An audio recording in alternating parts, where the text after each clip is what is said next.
Sarah terus memperhatikan gadis kecilnya yang sudah terlelap. Dia menyelimuti tubuh Alia, mengecup lembut kening dan pipi. "Tidur yang nyenyak, sayang." Seulas senyum mengembang di kedua sudut bibirnya.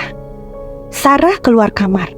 Dia meneruskan pekerjaan kantor yang masih menumpuk. Tiba-tiba terdengar suara anak kecil yang bernyanyi.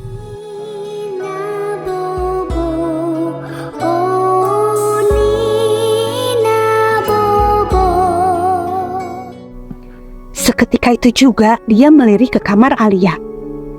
Apa Alia bangun lagi? Sontak suara nyanyian itu membuat bulu kuduk Sarah berdiri. Dia segera beranjak dari tempat duduk, berjalan menuju kamar Alia. Perlahan, Sarah mendorong pintu kamar. "Alia?" Tak ada jawaban yang terdengar. Sarah mengulangnya lagi. "Alia sayang." Gadis kecil itu tidur dengan pulas. Sejenak Sarah terdiam mematung. Dia terpaku memperhatikan Alia. "Sebentar lagi, kamu ulang tahun yang ke-6 ya nak?" ujarnya berbisik. Cukup lama Sarah berdiri di balik pintu.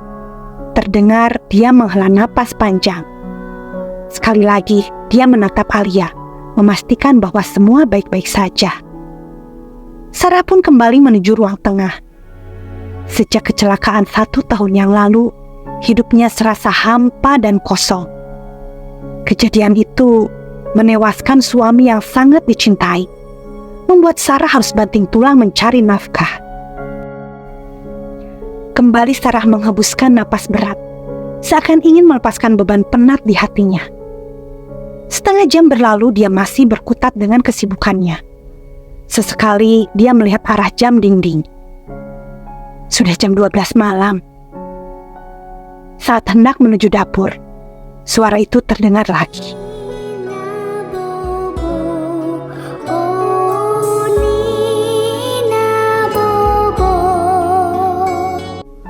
"Hah? Suara itu lagi?" Sarah langsung berbalik. Seketika tubuhnya merinding, sangat merinding. Kenapa suara gadis kecil itu terus menghantui? Kenapa? Tanya terus menghunjam pikiran dan perasaan. Belum hilang pertanyaan yang bersarang dalam benak hati, terdengar lagi suara anak kecil yang tertawa lirih seolah sedang bermain. "Mama!" Sarah menutup mulutnya. Dia mengurungkan niat pergi ke dapur. Pandangan mata Sarah menjadi nanar. Sesekali dia menggeleng. Tak ingin ini terjadi dalam setiap malam yang dilalui. Ada keraguan saat hendak menuju kamar Alia. "Siapa dia?" Suara Sarah terdengar terbata-bata. "Mama!" Suara itu semakin terdengar jelas di telinga Sarah. "Aku gak mungkin lagi ngelamun, berhalusinasi atau mimpi. Ini gak mungkin banget." Buru-buru dia berjalan menuju kamar Alia. "Alia sayang, kamu masih tidur nak?" Perlahan Sarah mendekati ranjang. Dia naik perlahan, membelai lembut anak gadisnya yang masih pulas. Memeluk erat seakan tak ingin lepas. "Jangan pernah tinggalkan mama seperti papa ya sayang." Isak tangis mewarnai kembali malam ini, hingga lelah membawa Sarah dalam tidur yang lelap. Hanya sekian menit ke depan, Sarah kembali terbangun dari tidur. Kedua matanya langsung terbuka lebar. Apa ini? Saat Sarah merasakan seperti ada yang menggerakkan jari kakinya. Tangan-tangan mungil yang dingin menarik-narik jempol kaki Sarah. Tubuh Sarah terasa bergetar hebat. Manik matanya bergerak-gerak. Napas yang makin memburu membuat dada Sarah kian sesak. Degup jantung berdetak kencang. Sarah hanya bisa terpaku dalam diam, tak tahu harus berbuat apa. Tarikan napasnya naik turun dengan cepat. "Siapa kamu?" Suara Sarah terdengar berbisik. Dia tidak ingin Alia terganggu dan terbangun. Masih dengan tubuh yang terbaring, Sarah mencoba mengintip dari balik sela-sela jari tangan. "Hah?" Hampir saja dia berteriak. namun ditahan. Dia menutup rapat mulutnya dengan kedua tangan. Sarah menekap bantal dengan sangat kuat. "Mama!" "Hah? Dia memanggilku mama lagi?" Sarah semakin terperanjat saat mendengar ranjangnya berderik lirih dan bergerak, seperti ada yang naik ke atas. Sarah pun memberanikan diri menoleh. Aroma daging terbakar tercium membuat Sarah menutup hidung. Tepat di hadapan wajah Sarah, seraut wajah gadis kecil tengah menatap dirinya tajam. Dia bisa merasakan napas mereka yang saling beradu. Wajah gadis cilik itu terlihat sangat pucat. Bibirnya terlihat kering dan pecah. Pada bagian kening terdapat luka yang terus meneteskan darah. "Ah, pergi kamu! Pergi!" teriak Sarah histeris. "Mama!" Saat gadis pucat memanggil dengan sebutan mama, Sarah terkesiap. Wajahnya terlihat sangat tegang. Bibir dan dagu Sarah bergetar. Kamu siapa?" Sarah meringsek mundur. Tangannya terus memeluk Alia yang masih terlelap. Kamu jangan mendekat. Pergi! Gadis berwajah pucat hanya menggeleng lalu menunjuk Sarah. "Mama! Cukup! Jangan panggil aku mama, aku bukan mama kamu!" Sarah semakin beringsut hingga terdesak ke dinding kamar. Gadis kecil itu terus menatap Sarah tajam. Bola mata sang gadis kecil membulat lebar, memutih kuning gading layaknya mayat hidup. Dia menyeringai tipis dengan kepala yang sedikit miring mengarah pada Sarah. Sang gadis terus mendekat, bibirnya terus menyeringai, memperlihatkan gigi-gigi yang menguning. Dengan aroma yang sangat busuk memenuhi seluruh kamar. Sesekali air liur menetes dengan bau menyengat seperti kotoran manusia. "Mama! Hentikan! Aku bilang jangan mendekat!" Sarah pun berusaha turun dari ranjang. "Alia, bangun nak!" Tak sabar menunggu anak gadisnya terbangun, Sarah bergerak cepat menggendong Alia. Segera dia berlari keluar menuju kamar utama. Sejenak dia bersandar di pintu, lalu membaringkan tubuh Alia di ranjang. "Kamu tidur lagi ya sayang?" Sarah berusaha menelepon Anita. "Cepet angkat Nita!" Jarinya mengetuk meja.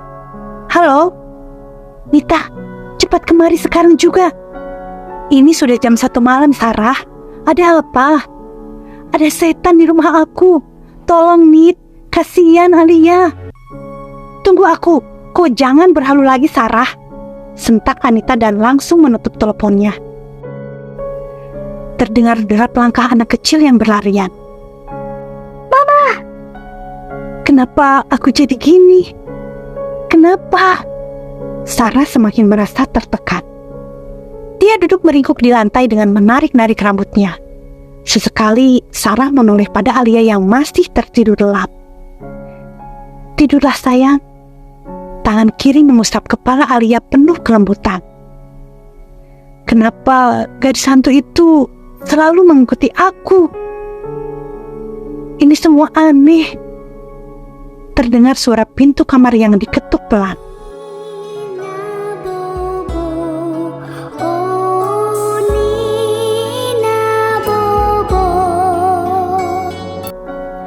"Hentikan nyanyian itu!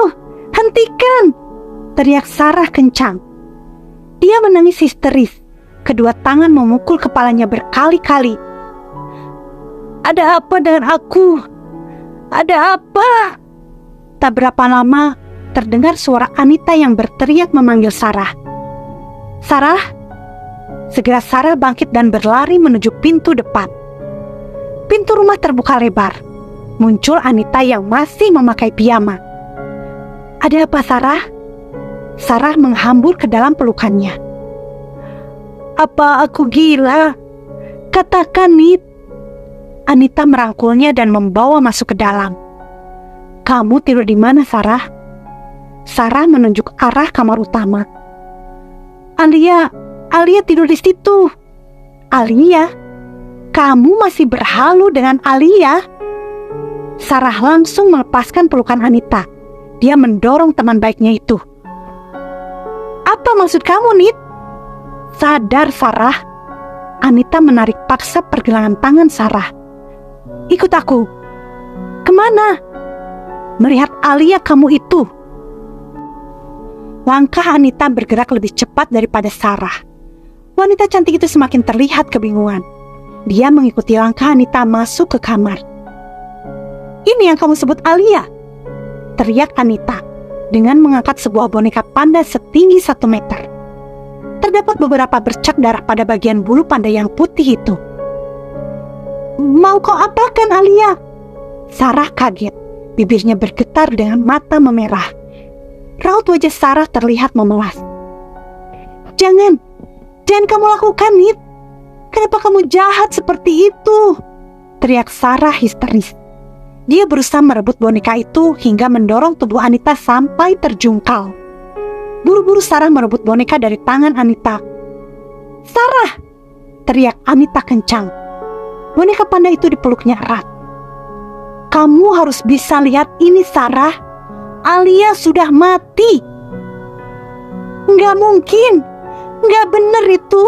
Kamu bohong, Anita. Kamu pasti bohong. Tampak Anita tersulut amarah. Dia merebut dan melempar boneka panda ke lantai. Alia! Melihat boneka panda terlempar dan jatuh di lantai, Sarah histeris. Wajahnya menegang dengan kedua mata yang basah. Tanpa memberi ruang gerak, Anita langsung menarik paksa lengan Sarah. Kamu harus bisa hadapi kenyataan ini, Sarah. Lepaskan aku, Nit. Semakin Sarah memberontak, semakin keras Anita meremas lengannya. Anita menatap tajam pada Sarah. Kau mau gila seterusnya? Atau kau ikut aku sekarang? Sontak Sarah tercengang dengan kalimat yang keluar dari bibir sahabat baiknya. Kau tega bilang itu sama aku, Nit. Masuk mobil sekarang. Sarah tak lagi berani menolak atau menentang kehendak Anita. Mobil yang mereka kendari berhenti di depan sebuah pintu pemakaman. Bukannya ini pemakaman Mas Herlambang, Nit? Anita tak menjawab, dia terus terdiam. Tangannya langsung mengamit lengan Sarah. Mereka berdua berjalan lurus masuk ke dalam. Penerangan beberapa lampu yang terpasang di setiap makam menghilangkan kesan angker, hingga Anita menghentikan langkahnya. Sarah, kamu baca nama itu? Tatap matanya mengarah pada ujung telunjuk Anita. Alia Herlambang. Baca juga nama nisan di sebelahnya. Herlambang? Ini makam Mas Herlambang. Aku tahu, Nit. Tapi Sarah terduduk bersimpuh. Dia mengusap batu nisan itu. Gak mungkin, Nit. Alia belum mati. Anakku belum mati.